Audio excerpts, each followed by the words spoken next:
Denis Thierry, qui est directeur de recherche à l'INRA de Bordeaux, spécialisé en écologie chimique et comportementale chez les insectes, et notamment chez Vespa velutina, et qui travaille depuis très longtemps qui a travaillé depuis longtemps sur le frelon asiatique. Et il va nous faire une présentation globale de ce qui se passe depuis l'arrivée du frelon. Denis, je te donne la parole. Merci Sophie, bonjour à tous.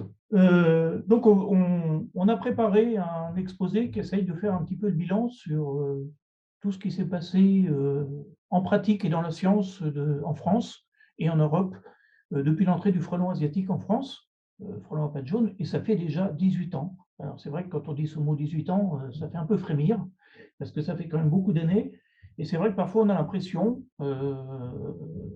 j'espère qu'à la fin de mon exposé, je donnerai une impression inverse, qu'on a quand même progressé. Mais des fois, on a parfois l'impression qu'on n'a pas trop bougé depuis 18 ans au niveau de la lutte et qu'on constate un petit peu maintenant que la situation est presque, on va dire, sans solution. Donc, rappel, il est entré en France, alors on ne sait pas trop, hein, en 2004, d'après la brillante thèse de Maria-Angela Arca. Toujours est-il que, alors donc il rentre par transport humain, et toujours est-il que, chose étonnante, c'est que quand on parle aux apiculteurs du coin, donc il rentre à côté de l'Agen, Villeneuve-sur-Lot plus précisément, on n'est pas sûr de l'importateur, ça a été mis sur le dos d'un producteur de bonsaï, mais j'en suis loin d'en être persuadé, sachant qu'il y a aussi la plateforme d'importation Jiffy qui fait rentrer énormément de containers toutes les semaines au même endroit. En tout cas, en 2005, on a des apiculteurs du coin qui commencent à se plaindre de la prédation et qui commencent à développer la méthode de lutte par raquette de badminton, où on enlève les cordages horizontales pour cisailler les frelons. Une méthode qui est d'ailleurs très efficace. Mais manuelle et qui demande un temps fou, évidemment. Depuis l'entrée du frelon en Europe, qu'est-ce qui s'est passé? Une augmentation des populations et une augmentation de l'aire géographique, tout le monde peut le constater. Alors, bon an, mal an, il y a toujours des gens qui viennent dire que les populations diminuent. Cette année, par exemple, a-t-elle été favorable aux frelons? Ça dépend où. Il y en a qui disent non, mais d'autres qui disent oui. Nous, on fait partie des gens qui disent oui, parce qu'on a des populations qui sont absolument énormes en Aquitaine. Voilà. Donc, globalement, les populations augmentent. On en est maintenant à quelque chose qui pourrait ressembler à plusieurs centaines de milliers de nids en France. C'est assez difficile à quantifier, étant donné qu'il y en a beaucoup qui ne sont pas observés, beaucoup qui ne sont pas détruits. Une prédation qui est devenue très importante sur les abeilles, et je ne suis pas tout à fait d'accord avec ce qui a été dit avant, ce n'est pas uniquement le vol stationnaire qui perturbe les abeilles, la prédation elle est absolument énorme, et je pense que ça fait trop longtemps qu'on néglige cette prédation. Alors maintenant elle est admise, mais dans les, on va dire, Quentin et moi travaillons depuis 2006 sur le frelon, 2005, cette prédation, elle était négligée au départ. Tout le monde disait oui, bon, et maintenant on commence à toucher du doigt un peu des vraies pertes de colonies, et en particulier chez les apiculteurs amateurs, c'est-à-dire ceux qui ne déplacent pas leur cheptel ou leur ruche. Il y a eu une question tout à l'heure qui disait Crabreau dans l'histoire. Alors Crabreau, évidemment, comme a fait remarquer Quentin, il n'a pas tout à fait le même cycle de vie, et les populations sont quand même beaucoup plus faibles. Par contre, ce qu'on voit, alors là encore, il n'y a pas de publication scientifique là-dessus, parce que d'abord, je ne sais pas si ça en vaut la peine, mais en tout cas, il y a beaucoup d'observations, et c'est vrai qu'on voit des Vespa crabreaux qui s'immiscent dans le groupe devant la prédation sur les ruches, et qui, s'ils peuvent prendre petite part du butin, ils ne vont pas hésiter. Maintenant, ce qu'on voit, c'est quand on a une quarantaine de velutina devant une ruche, qu'est-ce qu'on voit? C'est un ou deux crabreaux qui viennent s'immiscer dans le groupe, jamais plus. Voilà. Ils ont des comportements qui sont tout à fait intéressants, d'ailleurs, pour s'immiscer dans le groupe, hein, comme s'ils faisaient un petit peu patte blanche pour se faire oublier, pas se faire attaquer. Voilà. Un premier bilan, c'est qu'on a appris beaucoup. Il ne faut pas perdre de vue qu'en 2004, il y a seulement 3 publications scientifiques sur Vespa velutina, c'est rien du tout. Et en 2021, on en est à plus de 200, c'est-à-dire un taux d'augmentation qui est absolument énorme. Rappelez juste que le frelon, il augmente son aire. Je pense qu'il va encore continuer. Alors, pas vers le sud, pas vers le nord. On sait pourquoi, par exemple, dans le centre de l'Espagne, il n'y va pas, parce que tout simplement, il fait trop sec et que c'est plus possible de construire des nids en papier mâché quand il n'y a pas une ressource en eau suffisante. Les dates d'entrée, je vous ai mentionnées là, on les connaît tous, donc on ne va pas s'attarder tellement dessus. Des augmentations de population importantes. Donc là, je prends les datas qui sont communiquées qui vont être communiquées, mais qu'on trouve assez facilement par l'abeille finistérienne. Et vous voyez qu'entre 2013 et 2018, on a quand même multiplié par 7 le nombre de nids détruits, donc nids officiellement détruits, bénévolement, en particulier par les différentes assos qui détruisent les nids ou les GDSA, et uniquement sur les 4 départements bretons, 22, 29, Ille-et-Vilaine et le Morbihan. Donc vous voyez, 21 000 nids détruits. Je serais très étonné qu'on détruise plus de 10% des nids. Nous, en Aquitaine, on en fait à peu près, bon an, mal an, les GDSA 4 000 ou 5 000 par an. Il y a des assos qui ne font pas partie de cet échantillonnage, qui en détruisent aussi beaucoup. Donc, vous voyez, si on estime qu'on a détruit 50 000 nids l'an dernier, je pense, comme je viens de le dire, qu'on n'en détruit pas plus de 10%, 20%, soyons fous. Donc, je vous laisse calculer combien il y a de nids sur le territoire français. Comme a fait remarquer Quentin, c'est le Vélutina, le frelon à pattes jaunes, il est plutôt urbain. Il aime beaucoup l'activité humaine, il en profite énormément, alors que c'est vrai que Crabreau est plutôt rural. Donc là, je prends les datas qui m'ont été communiquées par Damien lorsqu'il travaillait au département des Alpes-Maritimes. Et vous voyez, chaque point rouge, ce sont des nids qui ont été détruits. Donc Nice, Monaco, on peut voir que c'est véritablement une nuisance urbaine. Alors, le but de mon exposé, ce n'est pas de critiquer ou de quoi que ce soit, mais je me demande quand même si depuis l'entrée du frelon, on n'a pas fait preuve de beaucoup trop d'optimisme. En 1975, Stradberry, dans un ouvrage remarquable, il dit qu'il ne faut jamais laisser rentrer un frelon sur un territoire. Bon, ben voilà, on a vu ce que ça faisait, on le savait, on a un petit peu laissé faire.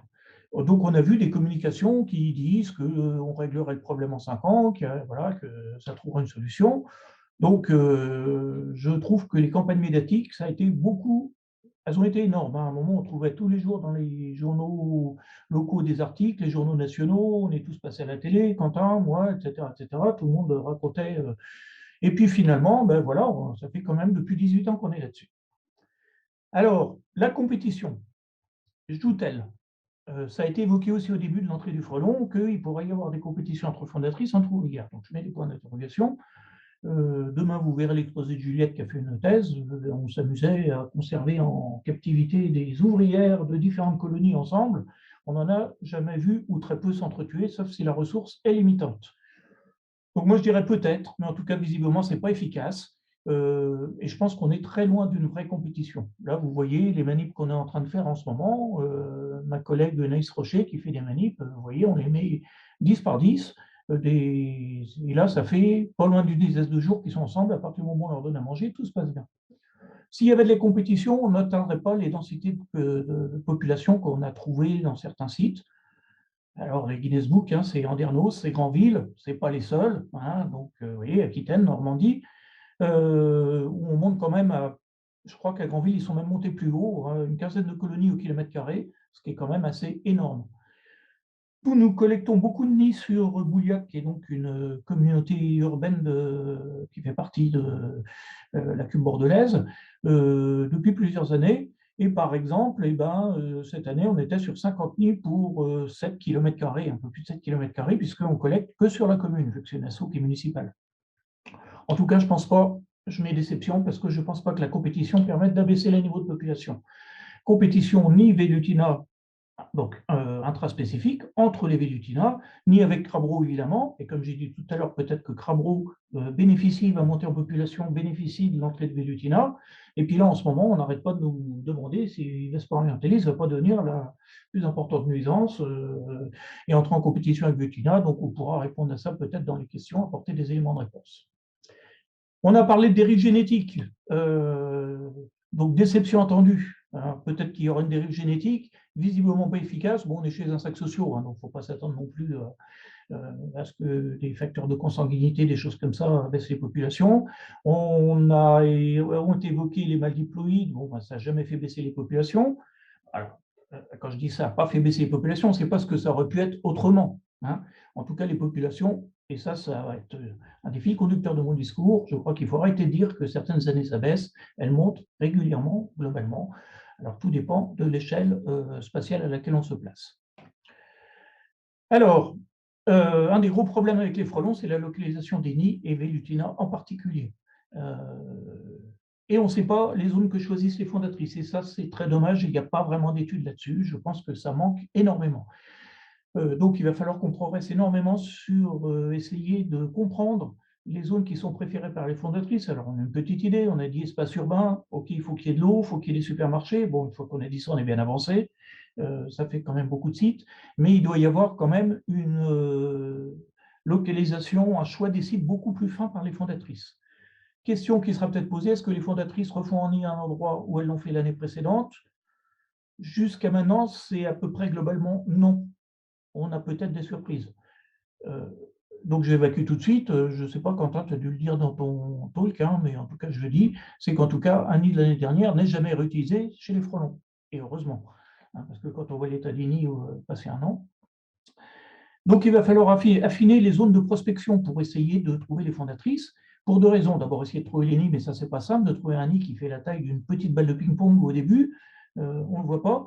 Mais aussi, si on veut faire du piégeage de fondatrices efficace, et moi, je suis un des militants de cette méthode à condition qu'elle soit bien encadrée et qu'elle soit bien faite. Si on veut piéger des insectes, ça, c'est le bœuf à bord. Hein. D'une manière générale, il faut mettre les pièges là où sont ces insectes, hein, sinon ça ne va pas fonctionner. Et la solution d'en mettre partout n'est absolument pas une solution. Et pour la localisation des nids, je pense que peut-être Juliette en parlera demain. Il y a différentes méthodes, donc en particulier, nous, on fait beaucoup confiance au tracking, qui peut être soit radio, soit utilisant des radars. Hein, donc les Italiens sont plutôt radars, nous, on est plutôt balisémétrie VHF. En tout cas, la radiotélémétrie avec des balises VHF, ça fonctionne très bien. Le problème, c'est que ce n'est pas facile à mettre en place. C'est coûteux. Actuellement, il y a des recherches qui sont menées à Toulouse. Je ne peux pas trop entrer dans les détails, mais avec des nouvelles générations de radars qui seraient fonctionnels. Donc, je mets espoir avec point d'interrogation là-dessus. Je pense qu'on va, dans les années à venir, résoudre ces problèmes financiers. Hein. Le radio-tracking, c'est juste un problème financier, un problème de moyens. Et les nouveaux radars, eh ben, ça va forcément sortir. Alors, on va parler du piégeage.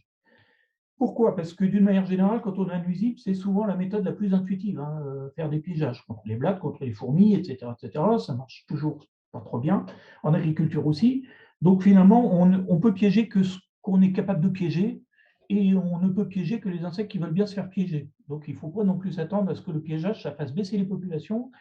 En agriculture et en contrôle des pestes, d'une manière générale, il n'y a pratiquement aucun exemple d'abaissement significatif des populations, sauf de mettre, comme ça a été fait dans certains agrosystèmes comme la vigne, par exemple, des quantités faramineuses de pièges. Je rappelle que dans le Sauternais, on est arrivé à baisser les populations des papillons qui attaquent le vignoble en mettant 100 000 pièges sur le Sauternais. Donc, je vous laisse imaginer le coût de travail que ça représente, la main-d'œuvre, etc., etc. Donc, ça, de toute façon, on ne saura jamais le faire. Donc, voilà. Donc, il faut garder le piégeage pour ce qu'il est. Alors, qui piéger quand même? Parce que c'est utile. Et ce n'est pas parce qu'on n'arrive pas à baisser le niveau de population. J'ai remarqué au passage, j'ouvre une parenthèse, je n'ai jamais prononcé le mot éradication, auquel je ne crois absolument pas. Voilà. Donc, baisser le niveau de population, ça sera mon credo. Alors, on peut piéger les fondatrices, les ouvrières, et pourquoi pas les mâles. Mais le problème, c'est que aussi bien en fondatrice qu'en ouvrière, on capture beaucoup depuis des années. J'ai remarqué que les premières campagnes citadines dans la Cuve bordelaise, c'était en 2007, où tout le monde mettait des pièges, ça a duré des années. Et je veux dire, dans la Cuve bordelaise, on n'est pas les seuls, mais on fait partie des zones françaises qui sont les plus colonisées en frelons. Donc, a-t-on des résultats qui sont vraiment significatifs? Alors, je mets espoir pour le piégeage parce qu'il faut continuer, mais déception quand même parce qu'on s'attendait à mieux. Voilà.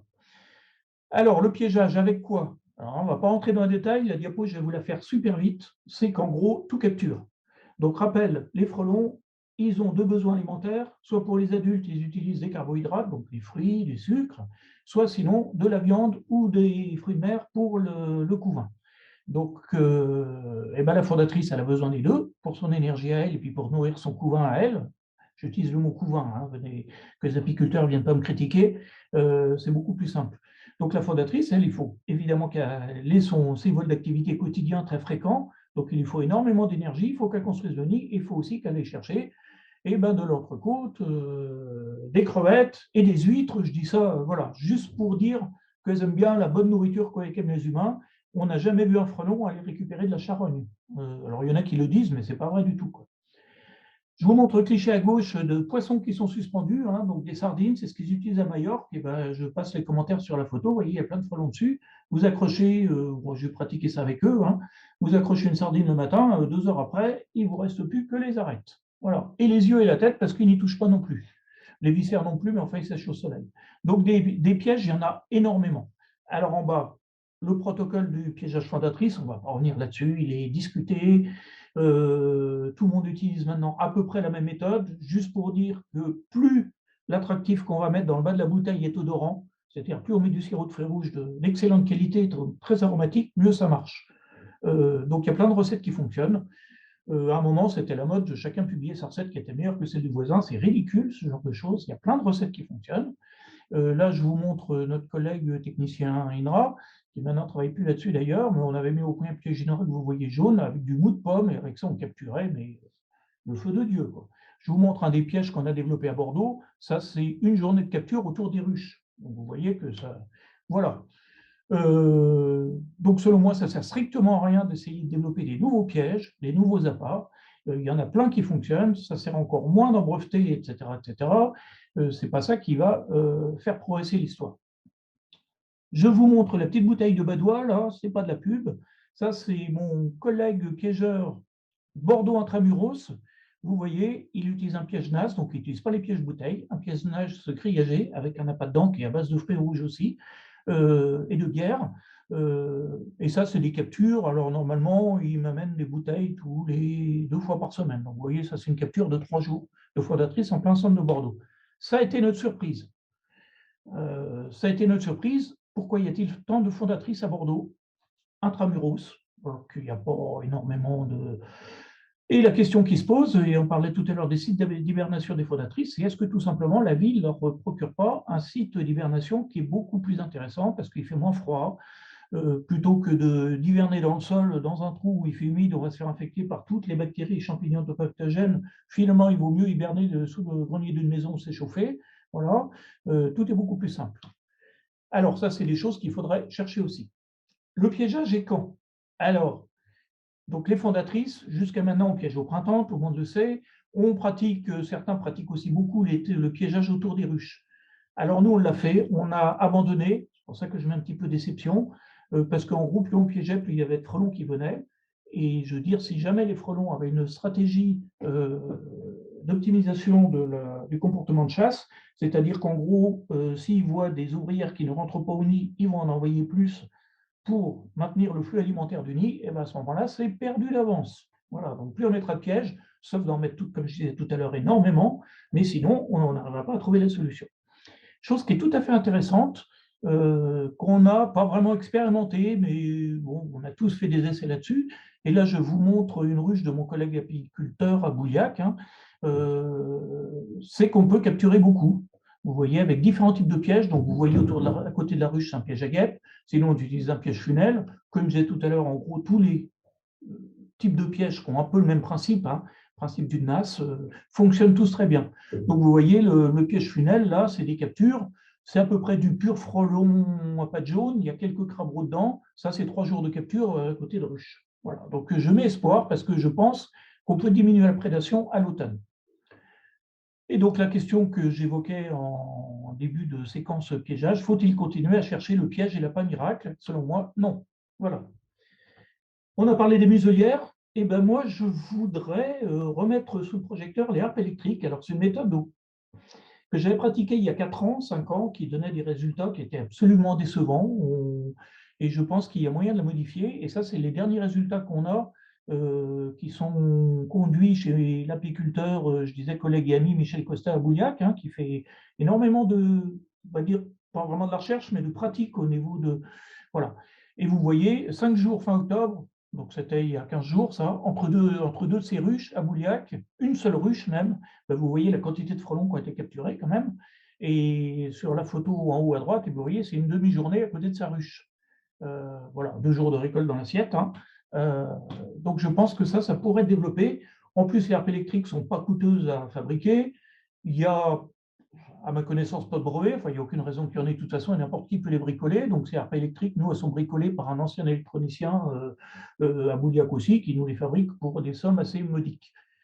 Alors, la méthode, selon moi, plus efficace, c'est la destruction des nids. Donc elle a 2 fonctions. Peut-être 3, il y a 3 lignes. Réduire la prédation sur les ruches, évidemment, si on détruit les nids. Empêcher la dispersion des fondatrices à condition qu'on le fasse avant que les fondatrices, accouplées à l'automne, n'aient quitté le nid. et réduire le nombre de nouvelles colonies l'année suivante. Donc jusqu'à maintenant, la destruction des nids, elle se fait par des perchistes. On a remis à l'ordre du jour, et nous on le fait beaucoup, vous voyez l'assaut, les gens qui ont des gilets jaunes, là, ce n'est pas des manifs sur les ronds-points, c'est des tireurs, voilà, de l'association de Bouillac de protection des abeilles. Je crois que cette année, je parle sous le contrôle du chef de l'assaut, je crois que cette année on en est déjà à 40 nids qui ont été détruits de la sorte. L'an dernier c'était une cinquantaine, c'est pas terminé, cette semaine on est prévu d'en faire 4 ou 5 encore. C'est redoutablement efficace. Évidemment, il faut que ce soit encadré, et évidemment, il ne faut pas que ça soit fait tôt en saison, parce que si on tire à la carabine et à la chevrotine un nid tôt en saison, évidemment, le risque, c'est que les fondatrices qui sont déjà dans le nid quittent le nid et aillent refaire des nids secondaires.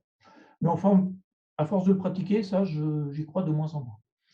Le tir au paintball a développé, donc ça, on en parlera un petit peu tout à l'heure. On a une doctorante, Mathilde Lacombrade, qui est en train d'écouter le talk, là, qui est en train avec une thèse CIFRE pour essayer de développer ce genre de méthode. Voilà, le décrochage de nid, et sinon les différentes techniques de destruction. Et là encore, ça va être comme le piégeage. Ce que je vais dire, c'est qu'il y a 50 manières différentes de détruire un nid de frelon. Le mine en papier, le plus simple, c'est d'y mettre le feu, mais dans un arbre, c'est pas pratique. Voilà, donc l'eau chaude, la vapeur, la micro-ondes, là encore, on y va des trouvailles, chacun y va de sa trouvaille. Voilà, super. Les drones, bon, ben, je mets un point d'interrogation parce que j'y crois assez peu. Voilà. Bon, sachant que d'une manière générale, quand on n'arrive pas à faire quelque chose, on met les drones en avant et ils vont nous régler le problème. Alors, le problème, c'est qu'il faut détruire les nids avant l'intensification de la prédation qui commence à peu près, allez, on va dire début août, mi-août, fin juillet, ça dépend des régions où on est. Mais la question est, où sont les nids, évidemment, et on ne peut pas détruire si on ne sait pas où ils sont. Donc, je répète, il faut qu'on les ait localisés avant, et on n'a pas grand-chose, hein. Pour l'instant, les seules techniques, c'est les techniques de radar utilisées par les Italiens, le radio-tracking, mais aussi la localisation par les observateurs avec des techniques de triangulation, hein, les observateurs randonneurs. C'est par exemple ce qu'ils ont fait à Majorque, hein, dans le parc naturel de Majorque, et ça a donné des très bons résultats. Voilà. Mais il faut du monde, hein, pour faire ça. Donc je disais, quand même, destruction de nids, c'est pas rien. À peu près 50 000 nids qui ont été détruits sur le territoire par an. Grosso modo, c'est difficile d'avoir les chiffres exacts. Mais en tout cas, si on veut progresser dans la destruction des nids, et je pense qu'il le faut, il va falloir coordonner, donc organiser ces actions. Selon moi, il y a beaucoup trop de disparités selon les régions et selon la motivation des structures qui prennent ça en charge dans les régions. Je fais remarquer que le frelon est classé espèce nuisible catégorie 2, donc normalement, il devrait y avoir une coordination préfectorale, donc interrégionale. Et jusqu'à maintenant, 18 ans après, ça n'a toujours pas été fait. Alors, mais la question qu'on pose, c'est comment peut-on imaginer détruire suffisamment? Je disais, s'il y a plusieurs centaines de milliers de nids sur le territoire français, si on en fait 50 000 par an, on va toujours courir derrière. Et ne perdons pas de vue que le résultat, 18 ans après, de niveau de population de frelons qu'on a, c'est l'entrée d'une seule colonie, donc un seul nid, une seule fondatrice. Ça va coûter cher. Voilà. Une destruction de nid, ça coûte à peu près 100 € si c'est fait par les bénévoles comme les assos, les GDSA. Chez les privés, ça peut monter à 300 €, des fois plus. On avait fait un travail avec Karine là-dessus, on trouvait un petit peu de tout, les prix ont un petit peu baissé. Voilà. Allez, je n'ai pas mis 50 000 pour ne pas leur dire la note, ni 40 000 par 100 €, on est déjà à 4 millions d'euros par an, vous voyez. Donc on peut facilement monter à 3 fois plus, 4 fois plus. La question, c'est qui va payer tout ça? Bon, alors au bilan, vous allez dire, Denis, il n'est pas d'accord pour intensifier la destruction. Ben si, mais ça coûtera cher. Donc, est-ce qu'il faut intensifier la destruction? Sans aucun doute, oui. Et je coche le oui. Alors, je vais vous parler un petit peu de ce qu'on a fait en radiotélémétrie. On ne va pas y passer hyper longtemps. Alors, on nous appelle souvent pour nous dire et pourquoi on ne fait pas des formations à l'INRA, etc., etc. Donc, le Covid est passé là-dessus. On n'en a pas fait. D'abord, on n'est pas là pour faire des formations. Il faudrait qu'il y ait des structures qui le fassent, hein, qui prennent l'interfaçage. Donc ça, c'est un travail qu'on a lancé en coopération avec le groupe de Juliette Osborne, hein, à Exeter, l'université Exeter, donc au sud de l'Angleterre, avec mon collègue et ami Peter Kennedy. Voilà. Donc l'idée, c'était de pister les frelons, vous voyez, de les équiper d'un picotac que vous voyez, qui fait entre 200 mg, 180 mg, ça marche moins bien, hein. Mais évidemment, le poids, il dépend de la taille de la batterie. Donc, de la taille de la batterie dépendra l'intensité du signal. Il y a une cage à côté, parce que quand on équipe un frelon avec son tag, et vous voyez sur la photo là, avec l'étiquette 32, l'antenne qui sort entre ses pattes arrière, donc on met la puce, le tag en position ventrale, sinon il n'est plus capable de voler. Et donc, quand on équipe un frelon comme ça demande du temps, hein. C'est 2 heures de manipulation. Il faut le capturer devant des ruches, il faut l'équiper, le refroidir pour l'endormir un petit peu. Et puis ensuite, on lui apprend à voler, parce que s'il n'était pas capable de voler avec son texte, s'il allait se cracher dans le premier buisson nu, eh ben, on aurait quand même tout perdu, le temps et l'argent. Donc, on a une chambre de vol, là, où on teste s'il est capable de voler sur à peu près 2-3 mètres, et ceux qui sont capables de voler, ils sont lâchés. Et ensuite, on les piste. Voilà, avec des systèmes de détection qui sont vendus avec les tags. Voilà, donc ça fonctionne tout à fait bien. Et vous voyez, là, je prends un exemple, bon, 1,3 km, c'est le centre INRA de la Ferrade, donc on fonctionne là. Voilà, chez vous voyez, bah, c'est pas très original, c'est que le nid de frelon, il était à Talence, à côté du stade, là où il y a le Décastor tous les ans, voilà, et là où il y a plein de nids de frelons. Espoir. Je vais faire une diapo, là j'ai rajouté au dernier moment, sur les appâts chargés d'insecticides. Alors je ne sais pas trop où on va avec ça. À un moment, c'était très populaire. Je fais partie de ces gens qui sont assez farouchement opposés à ce genre de méthode. D'une part, il n'y a aucune mesure probante d'efficacité, à part un article qui a été publié par des Italiens, que je trouve voilà, je ne dirai rien. On ne connaît pas la dose qu'il faut faire entrer dans le nid et on ne connaît pas la vitesse de destruction. Et à ma connaissance, il n'y a aucun travail sérieux qui montre l'efficacité. On ne sait pas trop quoi utiliser comme molécule. Donc, à un moment, il a été utilisé du fipronil. J'ai remarqué que le fipronil est interdit pour ce genre d'usage. Du moins, il n'est pas autorisé pour cet usage. Alors, on ne sait pas si, quand on met des appâts, ok, des frelons vont ramasser l'appât, on ne sait pas où est leur nid, toujours pareil. Donc, on ne sait pas où faire les mesures. Donc, il est hors de question de faire des mesures de toxicité sur le couvain, sauf si on est capable de pister les nids en leur mettant des balises. Mais si on met des balises, c'est pour trouver le nid. Si on trouve le nid, c'est pour le détruire. Donc, il n'y a pas besoin de mettre un appât chargé avec des doses d'insecticides. On ne connaît pas du tout le devenir des appâts dans l'environnement. Et en cas de succès, que devient le nid non détruit? Alors ça, c'est une de mes marottes. Moi, je travaille beaucoup en viticulture. On a des gros problèmes d'utilisation de produits phytosanitaires avec les citoyens et les riverains des espaces viticoles, de plus en plus. Et je me demande là si on n'est pas en train de créer un danger écologique nouveau. Et j'aimerais pas que les apiculteurs, dont je fais partie, soient associés à cette pollution de l'espace naturel. Voilà. L'écologie chimique, nous vient-elle à l'aide? Comme a dit Sophie, je suis écologiste chimiste au départ. L'écologie chimique, c'est souvent super, ça va être un miracle. L'écologie chimique, elle a pris beaucoup ses lettres de noblesse avec les phéromones. Alors, il n'y a pas que ça comme odeur dans l'environnement, loin s'en faut, mais c'est souvent celles qui sont hyper efficaces et qui sont utilisées. Le problème, c'est que quand on parle phéromones, on fait souvent le shortcut, le raccourci, des phéromones de papillons qui sont quelque chose de très spécifique et de très à part. Les papillons ne sont pas faits du tout comme les autres au niveau de la communication phéromonale, et en particulier les papillons nocturnes. Donc c'est pour ça que chez eux, ça marche bien, et c'est pour ça que, en particulier chez les insectes sociaux, la communication chimique marche. Alors, elle marche bien. Évidemment que dans une ruche, tout se fait par communication chimique, dans un nid de frelon aussi, mais par contre, développer des appâts à base de phéromones ou de la confusion sexuelle, je pense qu'il faut oublier ce genre de choses. Il va falloir, selon moi, des décennies avant qu'on soit capable de faire fonctionner quoi que ce soit. Alors, sinon, il y a quand même des choses qui sont sorties sur les phéromones, donc attractifs d'ouvrières. Donc, allez voir l'article de Couteau, qui a fait son doctorat GIF sur Yvette, qui est publié dans PLOS ONE, donc c'est en open access. Voilà.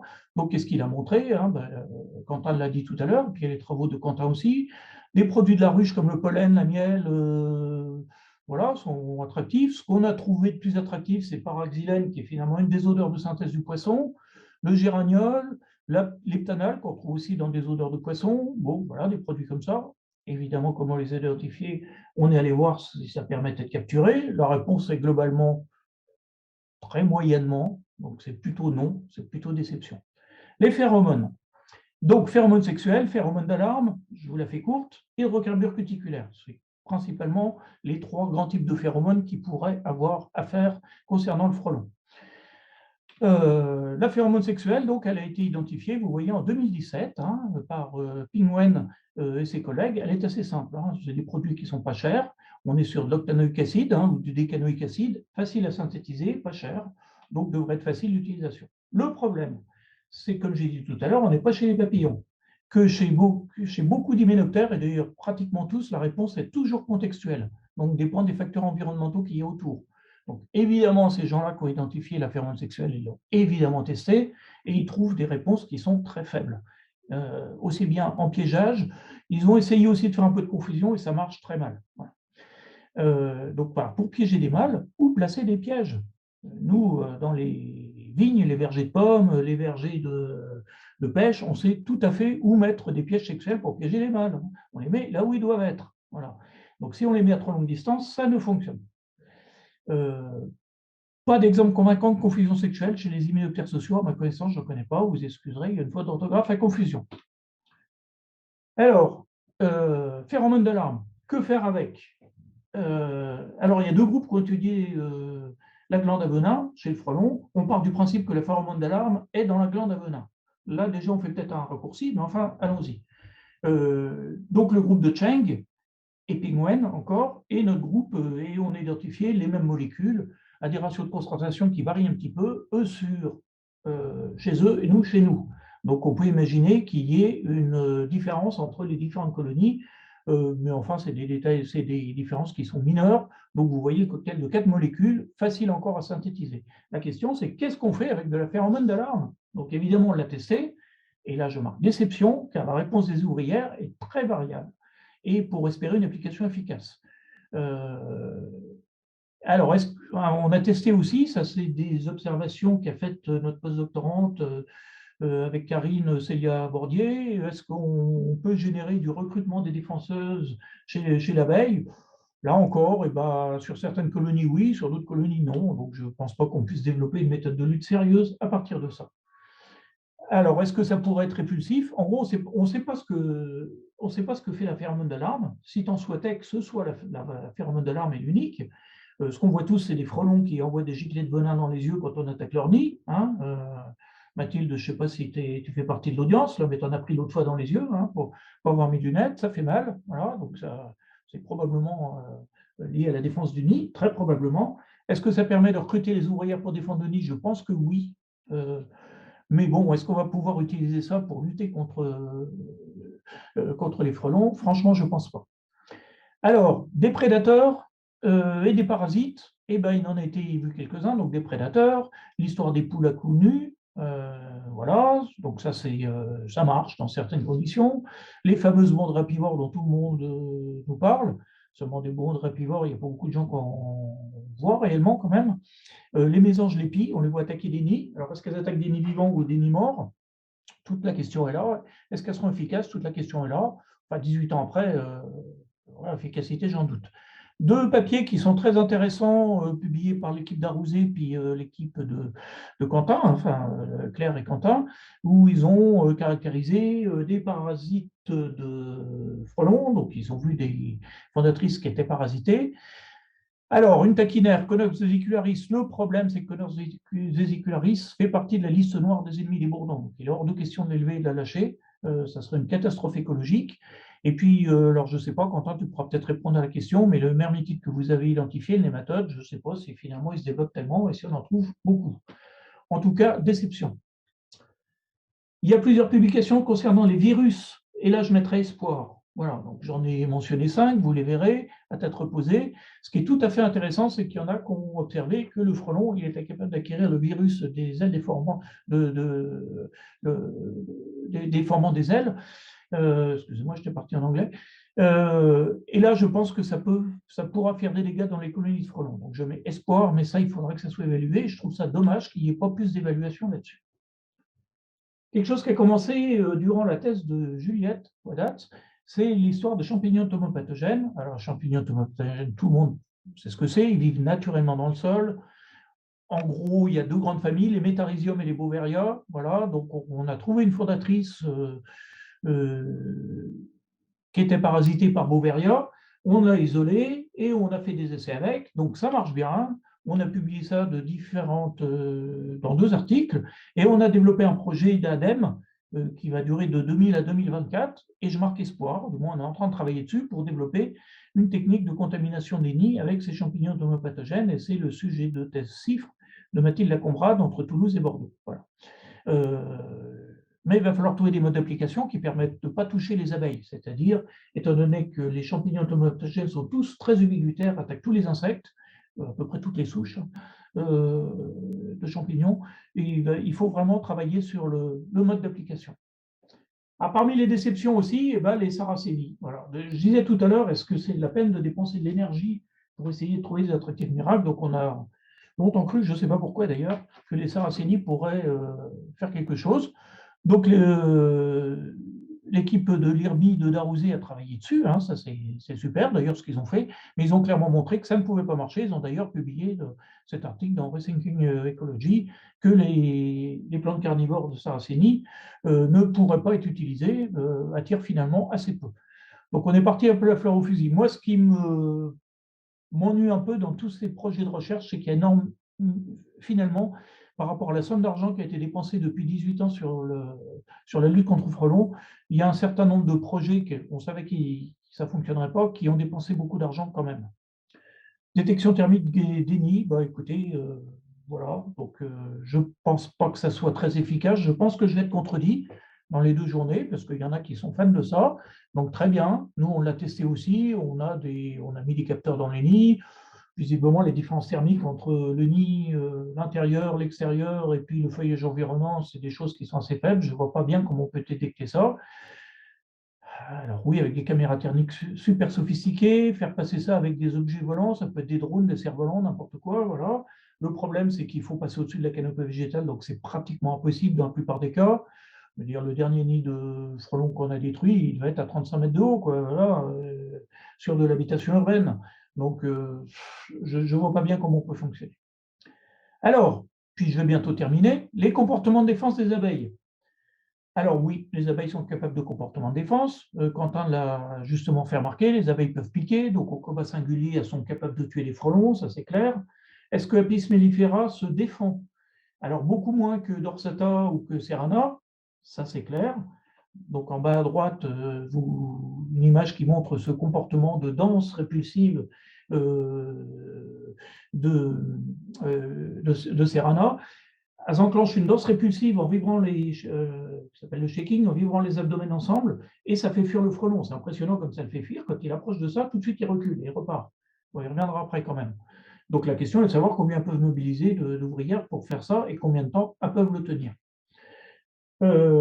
Parce que c'est pas tout d'utiliser le frelon, d'éloigner le frelon. Lui, il va revenir, hein. Il n'est pas venu sur une ruche pour rien, il n'a pas fait 2-3 km pour repartir bredouille, donc il va revenir quels que soient les moyens.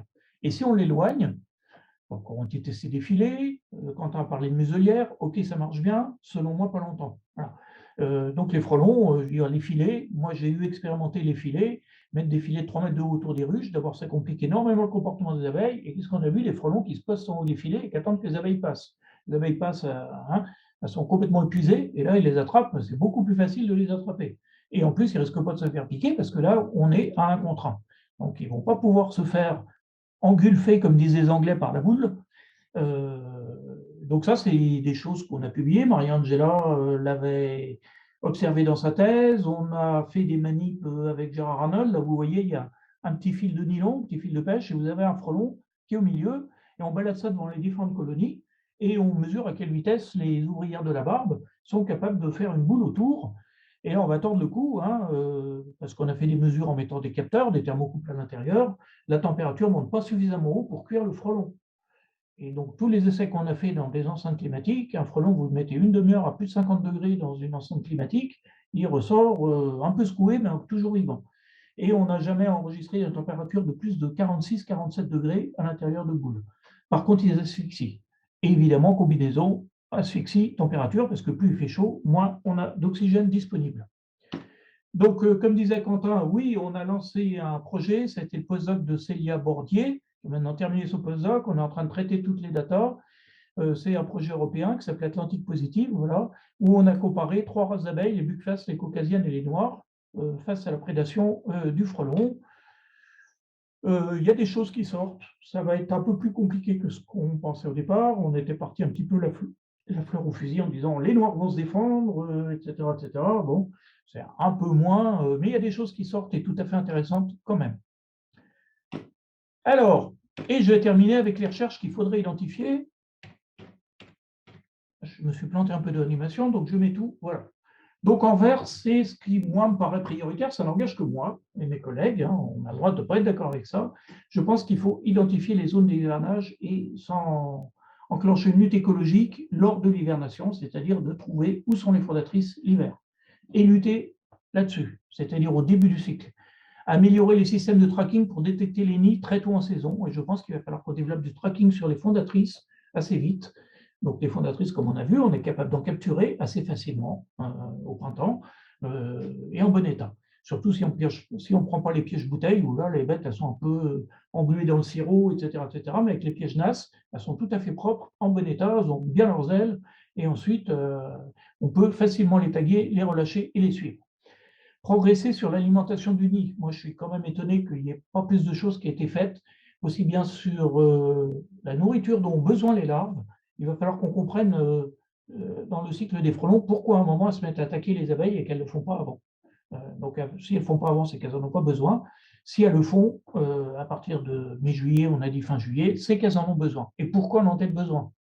Donc, l'hypothèse parcimonieuse, hein, la plus simple et la plus facile à évoquer, c'est probablement pour fabriquer des reproducteurs, c'est-à-dire les nouvelles fondatrices et fabriquer les mâles.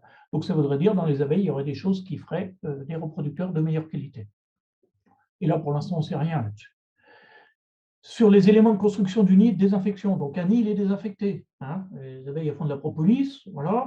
Le nid de frelon, il n'y a rien de pire que l'infection. Ils peuvent en mourir très vite d'infection. Donc il est forcément désinfecté d'une manière ou d'une autre. Et comme tout, utilise donc du matériel végétal pour le faire. Il y a différentes possibilités, mais en tout cas, il faudrait travailler là-dessus. Les éléments de construction du nid, ça a été étudié par certains. Ça a toujours été assez décevant. C'est-à-dire on n'a pas vraiment trouvé les essences d'arbres qui permettaient une meilleure solidité du nid et les essences d'arbres privilégiées. Donc ça, c'est un petit peu une déception. Je pense qu'il faut travailler sur l'immunocompétence des frelons. Donc, je vous montre le papier de nos collègues italiens auquel on a participé avec Juliette, voilà, qui montre qu'il y a un système immunitaire qui fonctionne, comme à peu près chez tous les insectes, que l'immunocompétence est relativement bonne, et il va falloir qu'on travaille la sensibilité aux virus, aux champignons pathogènes, mais aussi aux bactéries. Développer une faune et une microflore auxiliaire. Donc, on a vu tout à l'heure avec les parasitoïdes, hein, microflore auxiliaire aussi. Et j'ai parlé aussi des études sur les effets environnementaux. Alors, Quentin, excuse-moi de te contredire, tu dis c'est très bon de manger des insectes. Si tu savais les quantités de pesticides qu'on trouve dans les abeilles qu'on capture dehors et dans les frelons, moi, ça me passe l'envie d'en manger. Voilà, j'ai ma postdoc Léa Tison à Bordeaux qui travaille là-dessus, sur un projet LIDEX, où on dose justement l'accumulation des pesticides dans la chaîne alimentaire. Donc, on compare les abeilles, les frelons, voilà, et on regarde un petit peu ce qu'on trouve. Eh bien, écoute, je vois l'encadré de Sophie qui apparaît, donc je pense que j'ai coupé mon temps de parole. Ouais, de questions-réponses. Donc, je vous remercie beaucoup. Je voulais remercier au passage, je pense que c'est des gens qui sont importants, donc je les cite. Hein. Le GDSA 33, voilà, il y a les noms à côté. Le Rucher du Périgord qui a beaucoup travaillé, aussi bien avec le MNHM qu'avec nous, hein, depuis le début, qui a fait énormément de choses, et Lucette Dufour en particulier. Je voulais remercier aussi Michel Costa. Alors ça, j'en ai parlé un petit peu. À Bouliac, il y a une asso de protection des abeilles qui fait un travail étonnant de destruction des nids. Voilà. Et je pense que si tout le monde était capable de faire ça dans des municipalités clés comme ça, je pense qu'une partie du problème serait peut-être réglée. En tout cas, il nous aide beaucoup.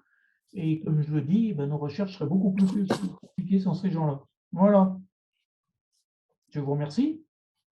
Merci Denis. Je vais passer la parole à Julien qui puisse poser les questions. Oui, merci Denis pour ton intervention. Beaucoup de questions donc, sur les moyens de lutte. Alors, tu as répondu à une question sur les prédateurs pour ton intervention. Par contre, il y a pas mal de questions sur les harpes et en particulier au niveau technologie, des références sur les générateurs, les panneaux solaires, où les trouver, avec qui se mettre en contact. Est-ce que tu as des conseils là-dessus? Non? Je ne sais pas, nous, on les alimente avec une batterie de voiture qui est rechargée toutes les 3 semaines. Une batterie de voiture à 30 € chez, je dirais pas les fournisseurs, voilà. Ça fonctionne très bien comme ça. Je pense que ça peut fonctionner avec des panneaux solaires, ça va être plus coûteux. Bon. Ce qu'on voit aussi, c'est qu'il faut un maximum de voltage, donc on est encore en continu, bien sûr, un maximum de voltage pour que ça les grille bien et qu'ils tombent immédiatement dans le bac. Et là, c'est efficace. Donc voilà, il faut un peu de puissance électrique. D'accord. En même temps, sur la discussion, des propositions hein, pour mettre à disposition des générateurs, etc. Bon, super. Une autre question. Alors, ton avis sur le positionnement des harpes, avec en particulier les harpes rideaux devant les ruches, puisqu'on est sur la question.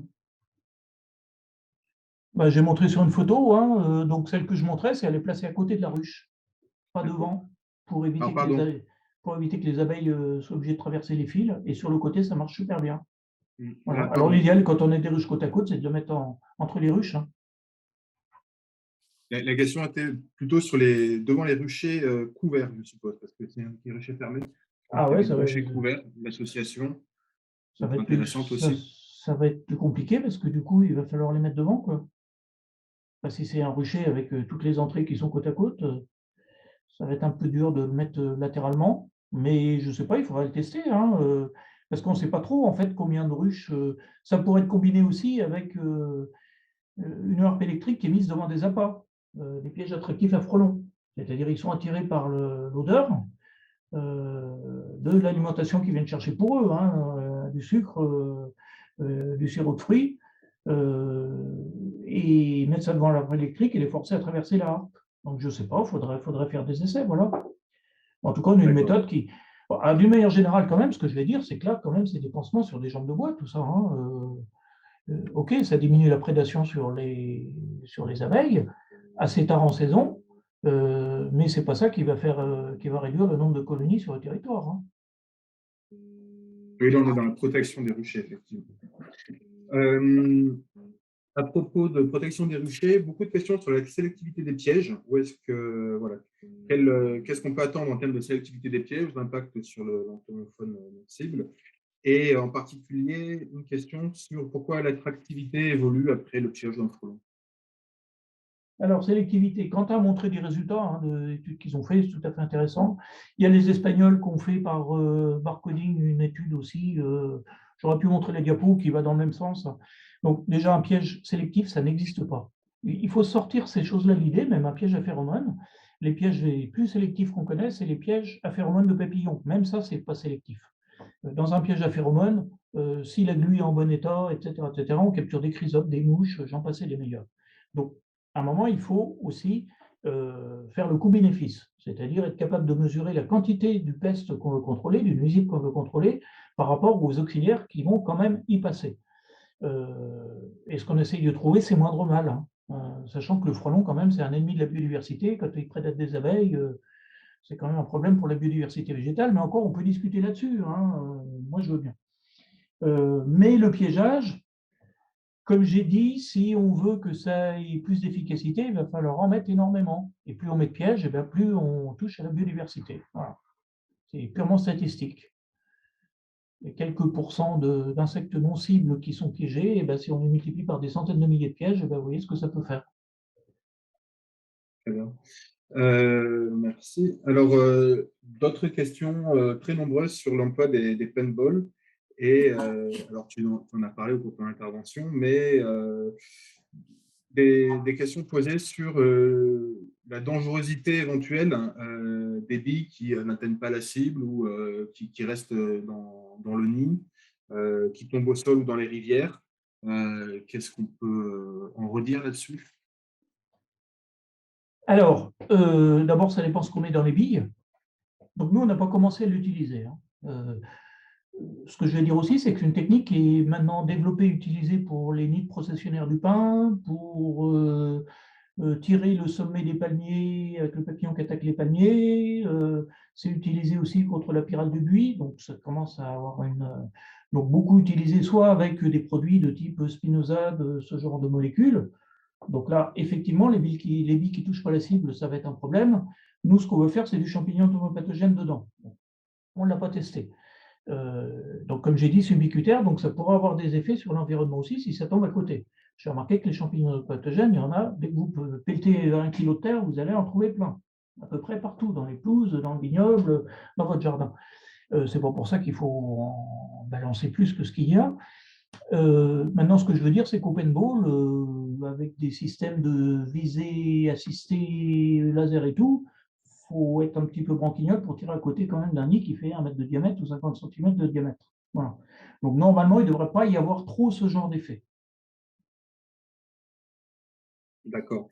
Et enfin, une dernière question qui va recouper un peu les conditions de biologie, mais dans l'application de la lutte, avec une question sur l'adaptation éventuelle à nos conditions, avec des frelons encore présents alors qu'il y a des gelées nocturnes, et une question sur jusqu'à quand détruire les nids, sachant qu'on les observe plus facilement à la chute des feuilles.